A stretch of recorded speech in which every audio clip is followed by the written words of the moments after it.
In the middle of a blinding blizzard, a reclusive cowboy rescues what he thinks is a homeless woman half dead in the snow. But he has no idea she's actually a billionaire heiress on the run, and saving her just made him the target of a ruthless manhunt that won't end until one of them is buried beneath the storm. If you enjoyed this twist-filled journey, don't forget to like, drop a comment with your thoughts, and subscribe for more gripping stories. And hey, stick around, because the next one might just be even wilder. The chair crashed against the oak-paneled wall, splintering with a crack that echoed like a gunshot through the attorney's office.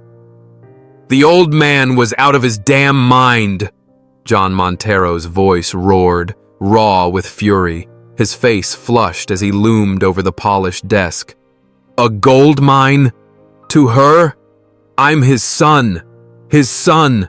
That legacy should be mine, not some spoiled princess who'd rather sip champagne than get her hands dirty." He kicked the fallen chair for good measure, his boots scuffing the polished floor. The attorney, a wiry man with wire-frame glasses, flinched but said nothing, clutching the will like a shield.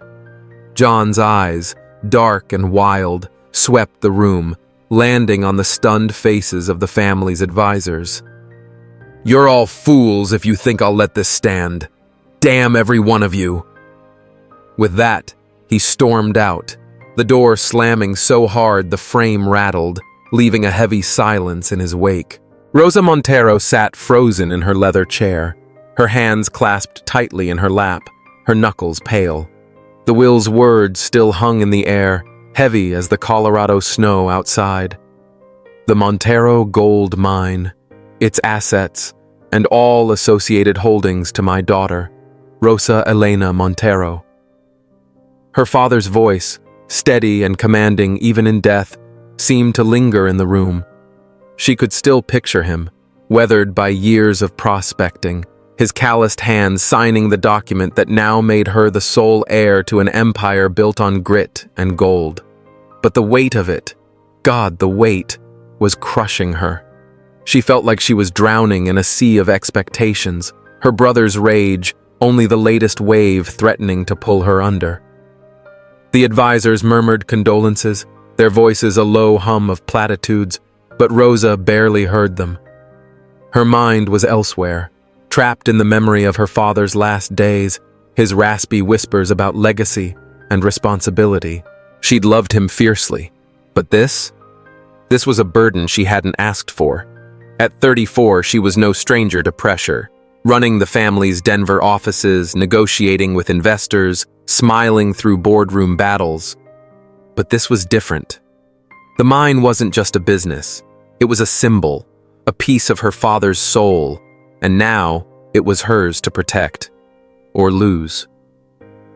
That night, at a glittering gala in Denver's grandest hotel, Rosa stood among the city's elite, a champagne flute in her hand, her sapphire gown catching the chandelier light. The room buzzed with talk of gold prices, new drilling tech, and her father's passing, but the smiles directed at her were as polished as the silverware. "You must be so proud to carry on the Montero name," a silver-haired tycoon said, his eyes gleaming with opportunism. Rosa nodded, her smile tight, her chest aching with the loneliness of it all. These people didn't see her. They saw the mine, the money, the power. Even her brother John had been there earlier, his grin sharp as a blade, toasting her success, while his gaze promised trouble. She'd excused herself to the balcony, the cold air a relief against the suffocating praise, and stared at the distant Rockies, their peaks lost in the night. She couldn't breathe here. Not anymore. By dawn, after a sleepless night pacing her penthouse, Rosa made her choice. She needed to escape, not forever, just long enough to remember who she was beneath the title of heiress. She called a discreet guide, a man named Eli Carver, known for leading high society types on wilderness retreats. "No questions, no publicity," she told him over the phone, her voice firm despite the tremor in her hands. "I want to disappear for a week, maybe 2. Take me to Silver Creek, up in the mountains. I need something real." Eli, gruff but professional, agreed, promising a trek through the northern Rockies where no one would know her name. Rosa packed light, trading her designer heels for sturdy boots, her tailored suits for flannel and denim. She'd pose as a wealthy widow seeking a hunting adventure, a story believable enough to keep her identity buried. As she left Denver under a gray morning sky, the city's skyline fading in her rearview mirror, she felt a flicker of freedom, like a bird slipping its cage. But the weight of the mine and John's fury clung to her like damp snow. Unbeknownst to Rosa, John wasn't licking his wounds in silence. In a dimly lit bar near the old railroad tracks, where the air smelled of stale beer and cigarette smoke, he sat across from Jed Harper, a wiry man with a scar running down his cheek like a fault line. Jed was no stranger to dirty work, poaching, smuggling, the occasional accident for the right price. John slid a folded map across the sticky table, his fingers lingering on the edges. "This is her route," he said, his voice low, almost a growl. "Silver Creek, up past the old logging trails. Make it look like a hunting mishap. Stray bullet, maybe a fall. Clean, nothing traceable." Jed's eyes narrowed, studying the map, then flicked up to John. "What's in it for me?" John pushed a small leather pouch across the table, the faint clink of gold bars inside. "3 of these now, 3 more when it's done, and you keep your mouth shut." Jed pocketed the pouch, his lips curling into a smirk. Done. The deal was sealed with a handshake, though neither man trusted the other. John leaned back, sipping his whiskey, his mind racing. He'd always been the overlooked son, the one his father dismissed as too reckless, while Rosa was groomed for greatness. Now, with her out of the way, the mine would be his. No lawyers, no will, no sister to stand in his path. He imagined himself at the helm, the boardroom bowing to his vision, the Montero name finally his to command. But as he left the bar, the cold night air hit him, and a flicker of doubt crept in. What if Jed botched it? What if Rosa survived? He shook it off, climbing into his truck. She wouldn't. The mountains didn't forgive mistakes. High in the Rockies, Rosa's trek began under a sky heavy with the promise of snow. Eli Carver led the way, his weathered face set in a permanent squint, his rifle slung over his shoulder. The trail wound through pine forests, the air sharp with the scent of sap and frost. Rosa followed, her boots crunching on the frozen ground, her breath visible in the chill. For the first time in months, she felt alive, unburdened by contracts or boardroom politics. The mountains didn't care about her last name or her bank account. They were raw, unforgiving, and honest, qualities she craved after years of navigating Denver's gilded lies. Eli was quiet, speaking only to point out a deer track or warn her about loose rocks. "Stay close," he said once, his voice rough as gravel. "These trails can turn on you fast." Rosa nodded, adjusting her pack, her heart lighter despite the cold. She didn't notice the occasional glance Eli threw over his shoulder, not at her, but at the shadows in the trees, as if expecting something, or someone. Nor did she see the glint of metal half buried in the snow ahead, a bear trap carefully placed where the trail narrowed, its jaws hidden beneath a thin layer of white. As they climbed higher, the wind picked up, whistling through the pines like a warning. Rosa's legs ached, but she pushed on, driven by a need to prove she could handle this, handle anything. The mine, John, the endless expectations. They all felt distant here, like problems belonging to someone else. But the mountains had their own secrets, and Rosa was walking into one. Somewhere in the vastness of Silver Creek, a plan was unfolding, one that didn't account for her strength or the unpredictability of fate. The trap waited, silent and patient, as the first snowflakes began to fall, dusting the trail in a deceptive veil. Back in Denver, John paced his office, the city lights sprawling below like a glittering trap of his own making. He'd played his hand, but the waiting was agony. Jed would send word soon, a coded message, nothing traceable. Until then, John kept up appearances, attending meetings, shaking hands, smiling through his ambition. But every creak of the floorboards, every ring of his phone, sent his pulse racing. He told himself it was worth it. The mine, the legacy, the power. It would all be his. Yet, as he stared out at the city, a chill settled in his bones, not unlike the cold creeping through the mountains where his sister walked, unaware of the danger closing in. Rosa paused on the trail, her breath catching as she looked out over the valley below. The world seemed bigger here, wilder, and for a moment, she felt like she could disappear into it, become someone new. But the snap of a twig behind her broke the spell. She turned, expecting Eli, but saw only the swaying branches, the forest holding its breath. "Eli?" she called, her voice swallowed by the wind. The group had vanished, swallowed by the vastness of Silver Creek's rugged slopes. The deer had been a foolish distraction. The horse snorted, its ears flicking nervously, and before Rosa could tighten the reins, it reared, spooked by some unseen threat. The world tilted. She grabbed for the saddle, but her hands slipped, and she was airborne, crashing through snow and stone. Pain exploded in her leg as something metal snapped shut, biting through her boot and into flesh. A scream tore from her throat, raw and desperate, but the wind stole it, leaving only the echo of her own terror. She hit the ground hard, the breath knocked out of her, and looked down to see the rusted jaws of a bear trap clamped around her ankle, blood already pooling in the snow. Panic surged, hot and blinding. She clawed at the trap, her fingers slipping on the icy metal, each tug sending a jolt of agony through her body. "Help!" she gasped, but the sound was weak, swallowed by the storm's roar. Snow fell thicker now, a white curtain blotting out the world, and the cold seeped deeper, numbing her hands, her thoughts. She was alone, bleeding, and the mountains didn't care. Her strength was fading, her vision blurring at the edges.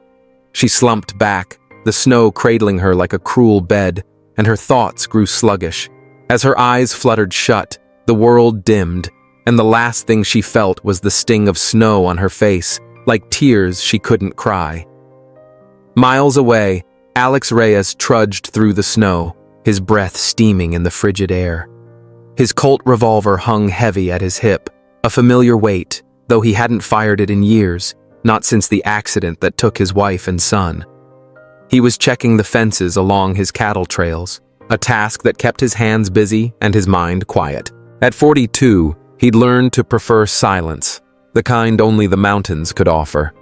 His weathered coat flapped in the wind, its edges frayed from years of hard living, and his boots crunched steadily through the snow. He'd built a life out here in Silver Creek, far from the city's noise, where memories couldn't find him. Or so he thought. A faint sound stopped him, a cry, sharp and fleeting, carried on the wind. He tilted his head, listening, his hand resting on the Colt out of habit. The sound came again, weaker, more like a whimper than a shout. It wasn't an animal. He knew the calls of coyotes and elk too well. This was human, and it was desperate. He turned his horse, a sturdy bay named Rusty, toward the sound, his eyes scanning the thickening snow. The storm was closing in fast, and anyone out here was in trouble. The trail led him to a narrow ravine, where the pines grew dense and the snow piled high. There, half buried in the drift, he saw her, a woman, pale and still, her leg caught in a rusted trap. Blood stained the snow around her, dark and frozen at the edges, and her face was ghostly under a tangle of dark hair. Alex's heart lurched, a pang of memory hitting him hard. His wife, broken and still on a rain-slicked road, his son's small hand limp in his. He shook it off, dismounting with a grunt, and knelt beside her.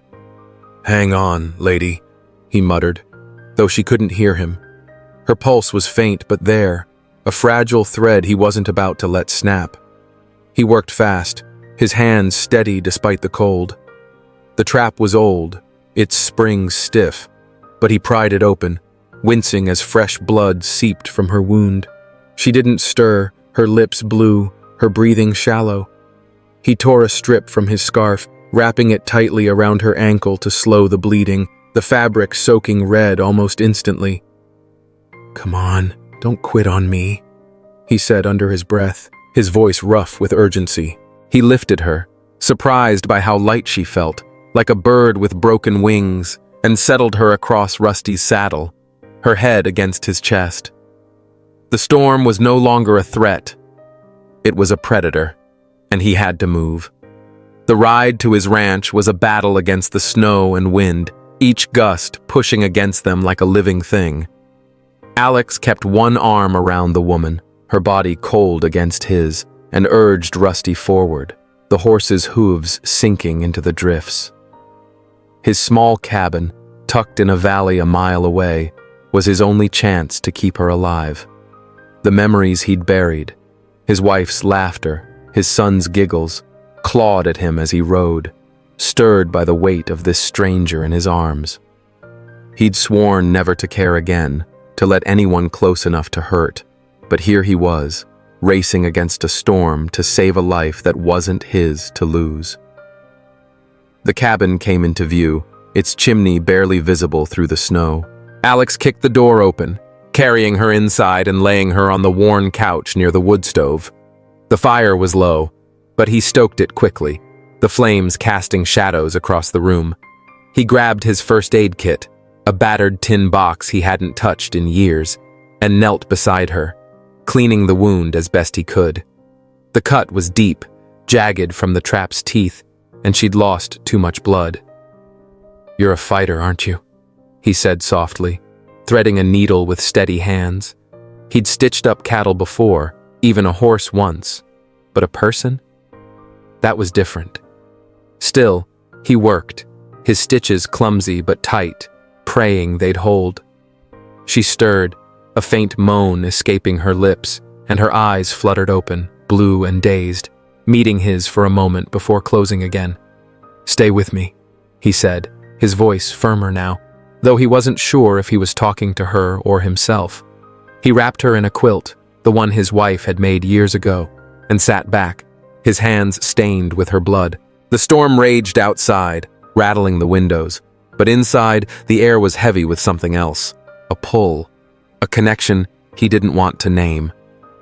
The storm howled outside, a relentless beast clawing at the cabin's walls, but inside, the crackle of the wood stove filled the air with a warmth that felt almost like a lie. Rosa stirred again, her breath shallow, her face pale as the snow piling up against the windows. Alex sat in a rickety chair by the couch, his elbows on his knees, watching her chest rise and fall, each breath a small victory against the cold that had nearly claimed her. The quilt draped over her was faded, its patchwork squares stitched by hands long gone, and seeing it on her stirred something in him, guilt maybe, or a memory he'd buried deep. He rubbed his calloused hands together, the bloodstains on them dry now, and tried to focus on the fire, not the woman who'd crashed into his world. When her eyes opened again, they were clearer, though clouded with pain and suspicion. She tried to sit up, wincing as the movement jarred her bandaged leg. "Where am I?" she asked, her voice hoarse, her gaze darting around the small room. Wooden beams, a battered table, a single oil lamp flickering in the corner. "Who are you?"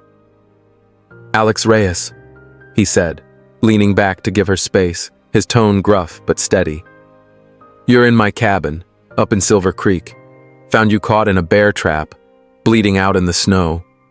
You're lucky to be alive." Rosa's hand flew to her leg, feeling the makeshift bandage, and her face twisted with a mix of fear and defiance. "I need to get back to town. My people. They'll be looking for me." "Not in this storm," Alex said, nodding toward the window where snow swirled like a living thing. "Roads are buried, and you're in no shape to move. That leg needs rest, or you'll be in worse trouble than you already are." She glared at him, her blue eyes sharp despite the fever. "You don't get to decide that for me.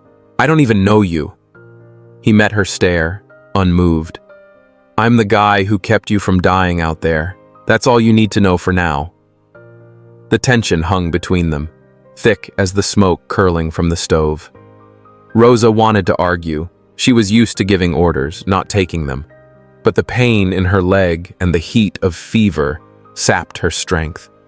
She sank back into the quilt, her jaw tight, and let silence take over. Alex stood, stoking the fire, his movements deliberate, as if he could outrun the unease her presence brought. He didn't want her here, stirring up ghosts, but he couldn't turn her out. Not like this. Over the next few days, the storm kept them trapped, and Rosa, despite her protests, had no choice but to stay. The cabin became a world of its own, small and rough, smelling of leather, wood smoke, and the faint tang of coffee. Manuel, Alex's old friend and ranch hand, arrived the morning after the rescue, his weathered face creasing with concern when he saw the stranger on the couch. "She gonna make it?" he asked, his voice low as he handed Alex a mug of coffee. "She's tough," Alex replied, glancing at Rosa, who was sleeping fitfully.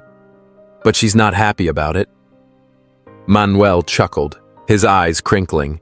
"City folk never are. Too used to having their way." Rosa woke to the sound of their voices, her body aching but her mind sharper. She insisted on getting up, despite Alex's warnings, and hobbled around the cabin, clutching the furniture for support. She was out of her element, her polished nails and soft hands a stark contrast to the rough-hewn world she'd landed in.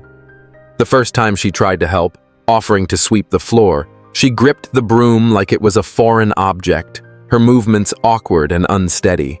Alex watched from his doorway, his arms crossed, a flicker of amusement softening his stern face. "You're holding it like it's gonna bite you," he said, stepping closer. "Here, like this." He took the broom, his hands guiding hers, showing her how to angle it to catch the dust.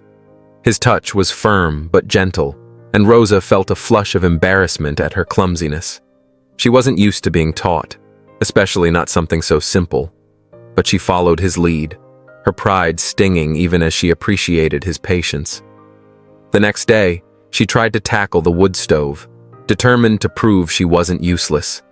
She fumbled with the kindling, her hands shaking as she struck a match, only for the flame to die before it caught. Alex appeared, kneeling beside her, his voice calm but firm. "Slow down. You're rushing it. Let the kindling breathe."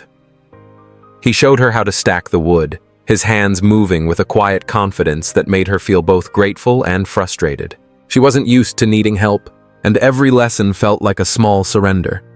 But it was the morning she decided to cook that things went wrong. Rosa, feeling stronger, limped to the kitchen area, determined to make breakfast. She found an apron hanging on a hook, its faded floral pattern soft from years of use, and tied it around her waist. She was stirring a pot of oatmeal when Alex walked in, his face darkening the moment he saw her. "Take that off," he snapped, his voice sharp as a knife. "Now!" Rosa froze, the spoon still in her hand, her eyes wide with confusion. "What? It's just an apron." "That's not yours to touch," he said, his voice trembling with something deeper than anger, pain, raw and unfiltered. "Don't ever put it on again." He stormed out, the door slamming behind him, leaving Rosa standing there, her cheeks burning with shock and indignation. She yanked the apron off, tossing it onto the counter, her own anger flaring. Who did he think he was, barking at her like that? She'd been trying to help, to fit into his world, and he'd treated her like she'd committed a crime. Manuel, who'd witnessed the outburst from the corner, sighed and shuffled over. "Don't take it personal, miss," he said, his voice soft. "That apron belonged to his wife. He don't like seeing it on anyone else."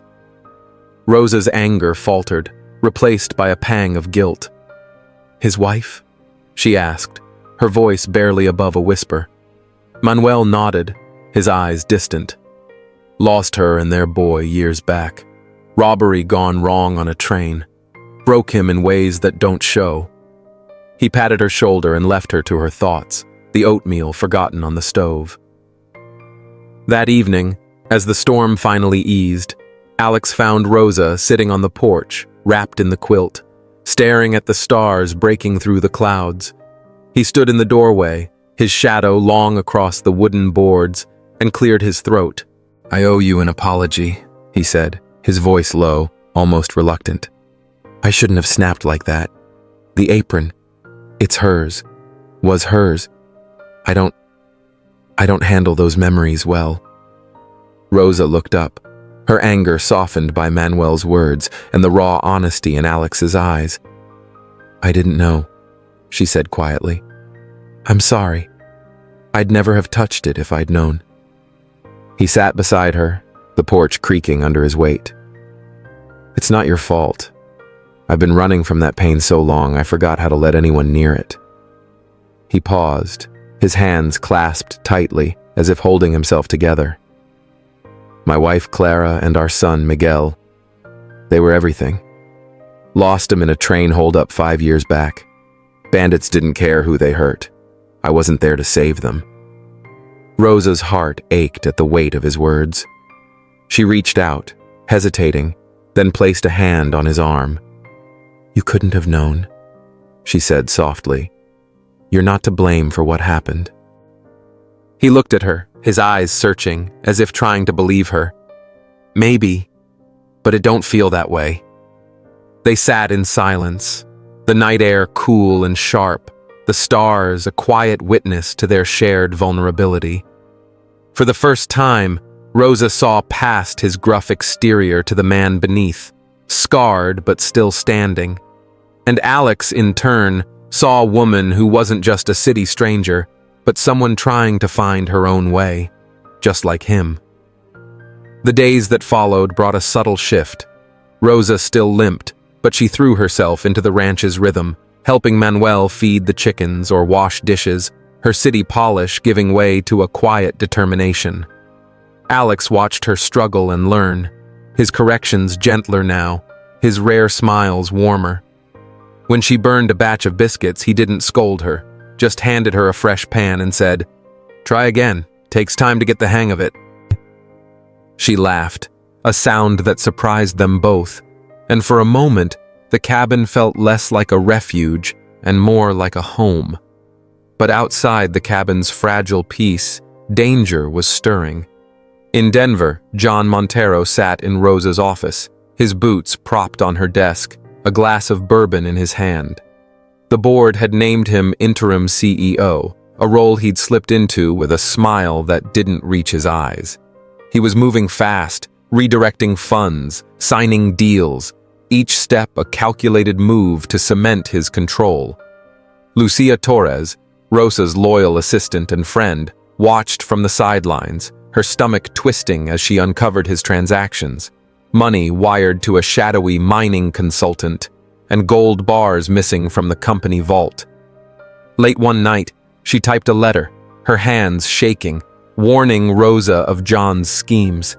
She sent it to Silver Creek's post office, praying it would reach her friend before it was too late. High in the mountains, the storm had passed, leaving a world blanketed in fresh snow. One of Jed Harper's men, a wiry thug named Cal, trudged back to the ravine where the bear trap had been set. He expected to find a body, proof of a job done, but the snow was empty, the trap sprung and bloodstained, but no sign of the woman. Tracks, horse hooves and boot prints led away from the site, toward the valley. Cal's pulse quickened. He followed the trail to a stream, where he caught a glimpse of Rosa, alive and riding beside an old man, her laughter carrying on the wind. His blood ran cold. She was supposed to be dead. Cal bolted back to the camp, his breath ragged as he reported to Harper. "She's alive," he gasped, his face pale. "Down at some ranch with a couple of men. I saw her, clear as day." Harper's scar twitched as he clenched his jaw. "Alive?" he spat, slamming his fist on a crate. "John's gonna have our hides if he finds out we botched this." He paced, his mind racing. John wasn't the type to forgive failure, and Harper wasn't keen on being the one to pay for it. "We finish this tonight," he said, his voice hard. "Round up the boys. We hit that ranch, wipe out any trace of her. No witnesses, no mistakes." As dusk settled over Silver Creek, Alex sensed trouble. He'd spent years as a bounty hunter before retreating to the ranch, and his instincts were sharp. Strange hoof prints circled the barn, too fresh to be his or Manuel's. A twig snapped in the distance, too deliberate to be a deer. He checked his colt, its weight a grim comfort, and began setting traps, wire snares, hidden stakes, around the ranch's perimeter. He found Rosa in the kitchen, her hands dusted with flour from another attempt at cooking, and his voice was low, urgent. "You ever handle a gun?" She looked up, startled. "A gun? Why?" "Something's off," he said, pulling a rifle from the rack. "Tracks out there that don't belong. I need you ready, just in case." He showed her how to hold it, his hands steadying hers, his eyes locking with hers in a moment of unspoken trust. "Anyone out there got a reason to hate you bad enough to want you dead?" Alex asked, voice low and clipped, like a man used to measuring danger by instinct, not emotion. He wasn't looking at her. His eyes stayed fixed on the snow-covered ground, where hoof prints didn't match any horse he owned. Rosa answered too quickly. "No, I don't think so." But then, she paused. 1 second. 2. 3. The silence stretched. Alex turned his head just enough to catch her face. Her eyes had flared, then gone still, like a lantern flickering before it dies. "You hesitated," he said. "Someone crossed your mind." She swallowed hard. Her voice was quieter now. "My brother, John. But no. He's ambitious, yes, but not like this. He wouldn't." Alex's face hardened. "I found tracks circling the property. Fresh ones. Not mine, not Manuel's. Whoever it was, they know how to walk without leaving too much behind. They stayed just far enough to scout, not to spook."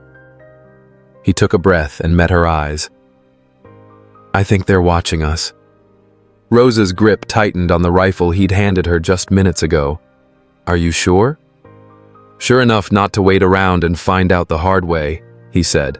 He stepped closer, laying a steady hand on her shoulder. His touch wasn't rough, but firm, like he knew she was one wrong word away from falling apart. "You already survived once," he said. "Now you need to stay standing." Rosa looked at him, really looked, then nodded slowly. Her eyes cleared, the fear still there but buried under something sharper. "I won't let them take anything else," she said, her voice steadier. "Not my life. Not this place." Alex nodded with quiet approval. "Good. Hold on to that."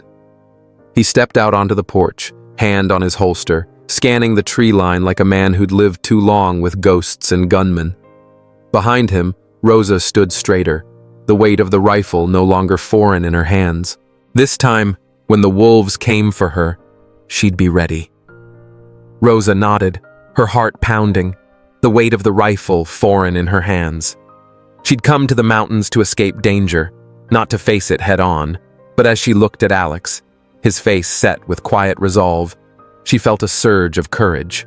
Whatever was coming, they'd face it together. Outside, the night deepened, the stars hidden by clouds, and the rustle of movement in the trees signaled a threat closing in, ready to shatter the fragile peace they'd built. The night was black as coal, the kind of dark that swallowed light and hope alike, and the snow fell in sheets, muffling the world outside Alex's cabin. Inside, the air was thick with tension, the crackle of the wood stove the only sound breaking the silence as Rosa gripped the rifle Alex had given her, her knuckles white against the stock. She stood by the window, her breath fogging the glass, her eyes straining to catch any movement beyond the swirling white. Alex's warning about strange tracks and noises had set her nerves on edge, and though she'd never fired a gun at anything but a tin can, the weight of it in her hands felt like a lifeline. The ranch, once a refuge, now felt like a fortress under siege, and she wasn't sure if she was ready for what was coming. Alex moved quietly through the cabin, checking the locks, his Colt revolver tucked into his belt, his face carved with a grim focus she hadn't seen before.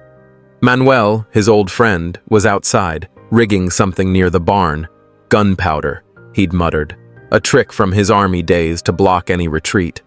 Alex had spent the evening setting traps along the perimeter, wire snares, sharpened stakes hidden in the snow, anything to slow down whoever was out there. "They're coming," he'd told her, his voice low, certain. "I've seen their kind before. Stay sharp, and don't hesitate."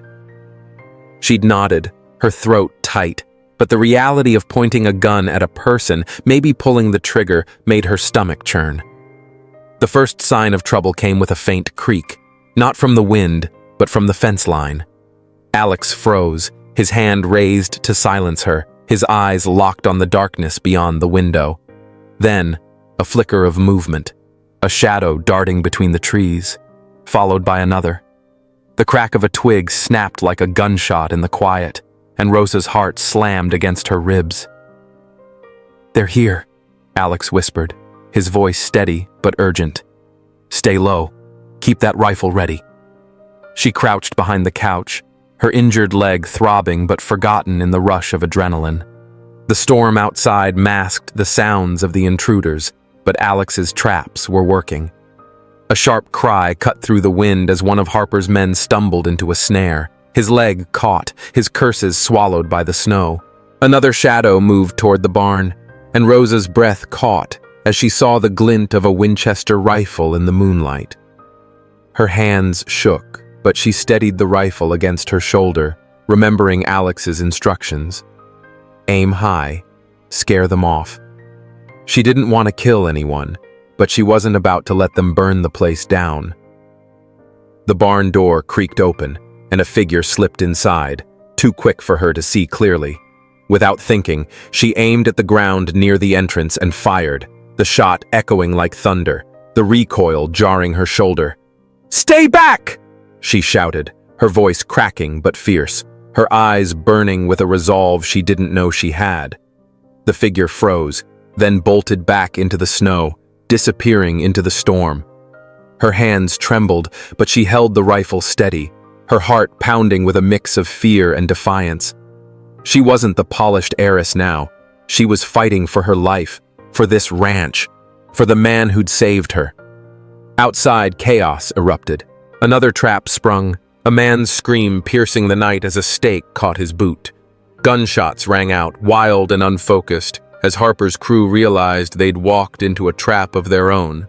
Alex was already moving, slipping out the back door with the grace of a man who'd hunted bounties in his younger days. Rosa watched him vanish into the snow, her stomach twisting with worry. He was out there alone, facing men who wanted them dead, and all she could do was hold her ground. The storm seemed to rage harder, as if it were part of the fight, blinding the intruders and giving Alex cover. He moved like a shadow, his Colt drawn, his steps silent despite the snow. He spotted Harper near the corral, his scarred face lit by a flickering torch, shouting orders to his men. "Find her! Burn it all if you have to!" Harper's voice was a snarl, but Alex wasn't listening. He circled behind, using the storm's cover, and tackled Harper into the snow, the torch hissing as it hit the ground. The two men grappled, fists flying, the snow turning to slush beneath them. Harper was strong, wiry, but Alex's years of hard living gave him an edge. He pinned Harper down, his knee on the man's chest, the Colt pressed to his temple. "Who sent you?" Alex growled, his voice low, dangerous. "Talk, or this storm's the last thing you'll see." Harper spat blood, his eyes wild but cornered. "John Montero," he rasped, his breath ragged. "Paid me to make her disappear. Hunting accident, clean and simple. He wanted the mine, all of it." Alex's grip tightened, his jaw clenching at the name. He'd suspected Rosa was running from something, but this, her own brother, was a betrayal that cut deep, even for a stranger like him. "You're done," he said, binding Harper's wrists with a length of rope from his belt. "You and your men are finished." Back at the cabin, Manuel had lit the gunpowder fuse, a low boom shaking the ground as it collapsed a narrow path behind the barn, cutting off the intruder's escape. The remaining men, disoriented by the blast and the storm, scattered, some caught in traps, others fleeing into the night. Rosa fired another warning shot when a shadow got too close to the cabin, her hands steadier now, her fear giving way to a fierce determination. She wasn't just surviving, she was fighting, and it felt like waking up after years of sleepwalking through boardrooms. As dawn broke, the storm eased, leaving the ranch battered but standing. The corral fence was splintered, the barn door hung crooked, and blood stained the snow where traps had caught their prey. Rosa stood on the porch, her rifle lowered, her breath visible in the cold morning air. Her arm ached from a stray bullet that had grazed her, a shallow wound, but enough to remind her how close they'd come to losing everything. Alex emerged from the trees, dragging a bound Harper behind him, his face bruised but resolute. He met her eyes, and something passed between them, not just relief, but a deeper bond, forged in the heat of survival. "You okay?" he asked, his voice rough, his gaze lingering on the blood seeping through her sleeve. "I'll live," she said, managing a small smile. "Thanks to you." He shook his head, tying Harper to a post. "You held your own. Didn't think you had it in you." She looked at him, her eyes different now, not the wary, guarded stare of a city woman, but the steady gaze of someone who'd faced death and come out stronger. "I didn't either," she admitted, her voice soft but sure. "But I'm learning." The saloon in Silver Creek was packed, the air thick with cigar smoke and the clink of whiskey glasses. John Montero stood at the head of a long table, his suit crisp, his smile polished, as he pitched the Montero gold mine to a room full of railroad tycoons and investors. The sheriff and a local notary sat nearby, their presence lending legitimacy to the auction. John's voice was smooth, confident, as he spun tales of untapped veins and skyrocketing profits, conveniently leaving out his sister's name. "The mine's future is secure," he said, raising a glass. "To new partnerships and old legacies." The doors swung open with a bang, and the room fell silent. Rosa Montero stepped inside, her boots dusty, her flannel shirt stained with blood from her grazed arm, but her head held high. Alex followed, his Colt still at his hip, his presence a quiet threat. The crowd parted, whispers rippling like wildfire, as Rosa strode to the center of the room, her eyes locked on her brother. John's glass froze halfway to his lips, his face paling as if he'd seen a ghost. "Rosa," he stammered, recovering with a forced smile. "You're alive. What a miracle." "Save it, John," she said, her voice clear, cutting through the murmurs. She held up a small recorder, its red light blinking. "I've got proof you paid Jed Harper to kill me. Bank transfers, secret deals, and his own confession, recorded last night when he tried to burn us out." The room erupted in gasps, investors exchanging uneasy glances, the sheriff leaning forward in his chair. John laughed, a brittle sound, his eyes darting to the exits. "This is nonsense. She's delusional, grieving our father's death. I've been running the company in her absence, protecting our legacy." "Protecting it?" Rosa's voice was steel, her anger cold and sharp. "You sold off gold, wired money to crooks, and planned my murder to steal the mine. Your legacy is betrayal, John." She pressed play on the recorder, and Harper's voice filled the saloon, raw and desperate. "John Montero paid me to make her disappear. Hunting accident, clean and simple." The crowd turned on John, their faces hardening with disgust. He lunged for the door, panic overtaking his polished facade, but Alex was faster. With a swift step, he blocked John's path, his hand on the Colt, his eyes unyielding. "You're not going anywhere," he said, his voice low, final. John swung wildly, a desperate punch, but Alex caught his arm, twisting it behind his back and forcing him to his knees. The sheriff moved in, cuffs in hand, as the notary scribbled furiously, documenting the chaos. As John was led away, shouting curses that echoed off the saloon's walls, Rosa stood tall, her heart pounding but her spirit unbroken. She'd come to the mountains to escape, to find herself, but she'd found something more, a strength she hadn't known she had, and a man who'd stood by her through the fire. She glanced at Alex, his bruised face softened by a faint smile, and felt a warmth that had nothing to do with the saloon's smoky air. She'd reclaimed her name, her mine, her life, and in doing so, she'd found a partner she could trust, not just in battle, but in the quiet moments that would come after. The investors murmured, some slipping out, others approaching with cautious respect.